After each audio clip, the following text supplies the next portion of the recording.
Oi, pessoal, tudo bem? Sou o professor Maurício de Química. Hoje eu quero conversar com vocês sobre alguns conceitos básicos de estrutura atômica. Vamos ver. As partículas atômicas são as partículas que formam os átomos.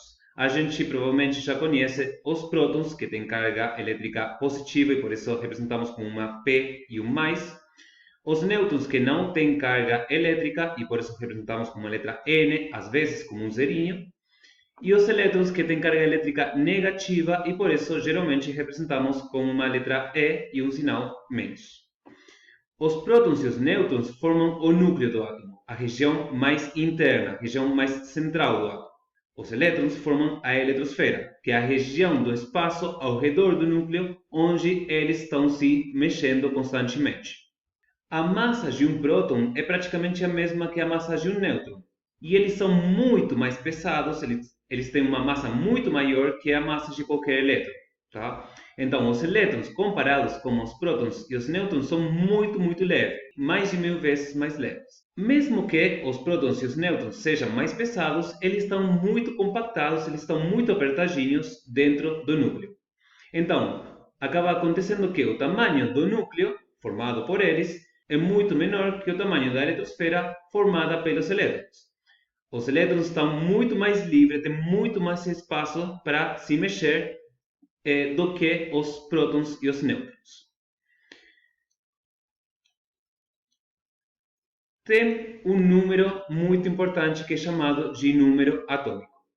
Essa é a quantidade de prótons que tem no núcleo do átomo. O número atômico é representado com a letra Z e define o elemento, ou também chamado tipo de átomo. Vamos ver aqui nessa simulação um pouquinho sobre isso. Olha, o que acontece quando eu coloco um nêutron para formar esse átomo? Por enquanto parece que nada. A gente sabe de qual elemento é? Não. Se eu coloco um elétron? Não. Parece que não fosse um átomo de nenhum elemento. Mas o que acontece quando eu coloco um próton? Ah, agora é um átomo de hidrogênio. Olha isso. Quando tem um próton, é um átomo de hidrogênio. Se eu coloco outro próton, é um átomo de hélio. Mudou o elemento, mudou o tipo de átomo porque mudou a quantidade de prótons. Se eu coloco mais nêutrons, não muda o elemento. Se eu coloco mais elétrons, também não muda o elemento. O elemento é definido exclusivamente pelos prótons, pelos números de prótons.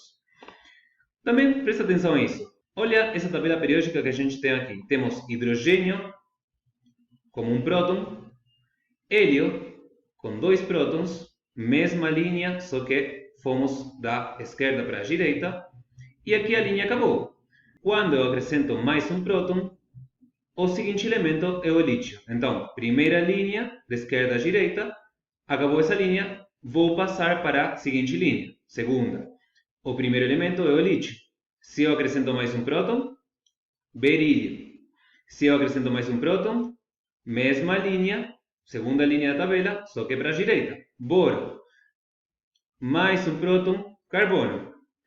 Vocês já devem estar imaginando que vou ter um átomo de nitrogênio quando acrescente mais um próton. Um átomo de oxigênio vai ter mais um próton do que um átomo de nitrogênio. Os átomos de oxigênio têm sempre 8 prótons. Os átomos de nitrogênio têm sempre 7 prótons. Os átomos de carbono têm sempre 6 prótons. O número de prótons é o que define o elemento. Sabendo o número de prótons ou sabendo o nome de elemento, sei a outra coisa. Esse, então, é o critério fundamental de organização dos elementos na tabela periódica, porque os elementos na tabela, como a gente está vendo, estão organizados de acordo com o seu número atômico crescente. 1, 2, 3, 4, 5, 6, 7, 8, 9, 10, sódio 11, magnésio 12 prótons, alumínio número atômico 13, e assim sucessivamente. A gente também pode analisar o número de massa. O número de massa é a quantidade total de prótons e nêutrons que tem no núcleo de um átomo. Por que os prótons e os nêutrons? porque vocês têm que lembrar que eles são muito mais pesados, têm uma massa muito maior que os elétrons. Então, quando a gente fala da massa total de um átomo, pode desconsiderar os elétrons. Eles são leves demais. Mas temos que considerar tanto os prótons quanto os nêutrons. Então, o número de massa, representado geralmente com uma letra A maiúscula, é a quantidade de prótons mais a quantidade de nêutrons que tem no átomo. Vamos ver isso aqui. Olha, números de massa. Por que o número de massa agora para esse átomo, assim como está representado, é de 8? Porque tem 6 prótons e 2 nêutrons. 6 mais 2, 8. Se eu coloco mais nêutrons, eu coloco mais 1, 9. Coloco mais 1, 10. Coloco mais 1, 11. Coloco mais 1, 12. 6 prótons mais 6 nêutrons, 12 é o número de massa desse átomo. Se eu coloco elétrons, nada mudou. Ainda é 12. Coloco mais um elétron, nada mudou. Ainda o número de massa desse átomo é 12. Posso colocar todos os elétrons que eu quiser, que não vai mudar então o número de massa, porque eles são muito leves comparados com os prótons e os nêutrons. Os átomos de um determinado elemento podem ter diferentes massas, tá? A gente vai falar mais disso para frente, mas podemos ver então que, mesmo que eu tire um nêutron e o número de massa muda, esse átomo ainda é um átomo de carbono, porque tínhamos falado que só depende da quantidade de prótons o elemento. Agora, como podemos calcular o número de nêutrons que um átomo tem? Se o número de massa é igual à quantidade de prótons mais a quantidade de nêutrons, então posso substituir o número de prótons por o número atômico, porque são a mesma coisa. O número atômico é a quantidade de prótons. Então, número de massa igual a número atômico mais os nêutrons. Aqui o número atômico está somando. Eu posso considerar isso como uma equação matemática, né? É uma equação matemática. Então, vou passar o número atômico subtraindo para o outro lado do igual. Então, número de massa menos número atômico é igual à quantidade de nêutrons. A massa total do átomo menos a massa aportada pelos prótons vai dar a quantidade de nêutrons.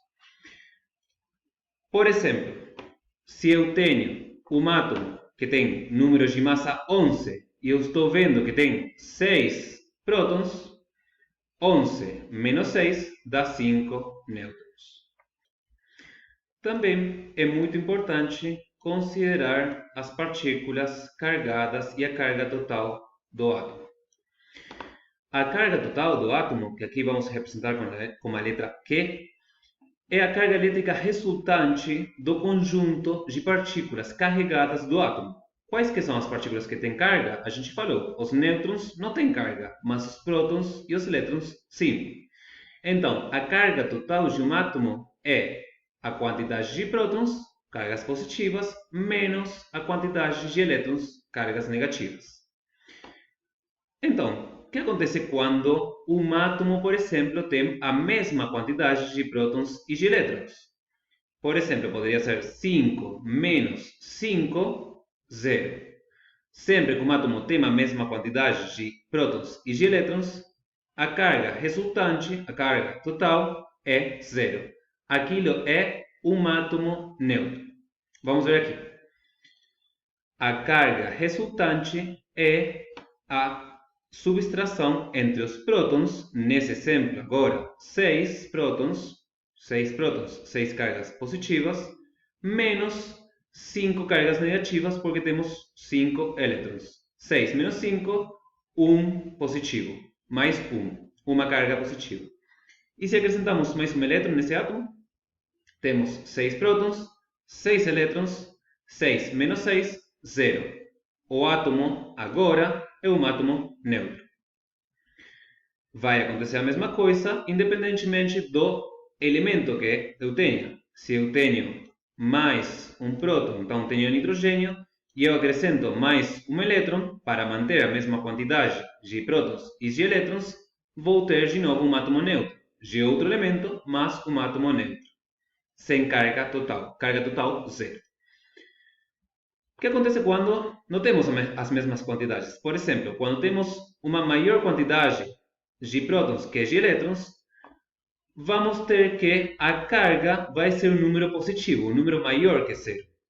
Carga positiva vai formar já não um átomo neutro, mas um átomo cargado que é chamado de íon. Íon positivo também é chamado de cátion. Então, por exemplo, tirando um elétron daqui, eu tenho mais prótons que elétrons e isso é um íon positivo, também chamado de cátion. Se eu acrescento mais elétrons, eu coloco mais elétrons que prótons, esse agora é um átomo com carga negativa, um átomo carregado negativamente, então um íon negativo. Os íons negativos também são chamados de ânions. Quando tenho maior número de elétrons que de prótons, o átomo vai ter uma carga menor que zero, uma carga negativa, então vou ter não um átomo neutro, mas um íon negativo, que pode ser chamado de ânion. É importante entender como são representadas, simbolizadas essas quantidades, esses números. Tipicamente, ao símbolo do elemento é acrescentado o número atômico na região inferior à esquerda.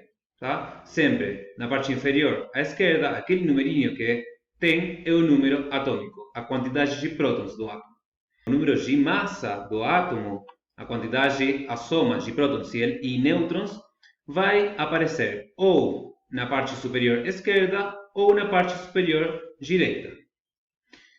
Se o átomo tem carga, se o átomo é um íon, a carga vai aparecer exclusivamente, só aparece na parte superior direita. Podemos confundir a carga como número de massa? Não. A carga sempre tem que ter um sinal. Se a carga é positiva, vai falar mais 1, mais 2, mais 3, o que for. Se a carga é negativa, vai dizer menos 1, menos 2, menos 3. Então, se vemos um número no canto superior direito e o número não tem sinal, então claramente tem que ser a massa do átomo. Se o número tem sinal, então tem que ser, obviamente, a carga. Então, no próximo vídeo continuaremos analisando esses símbolos e entendendo esses números. Até mais!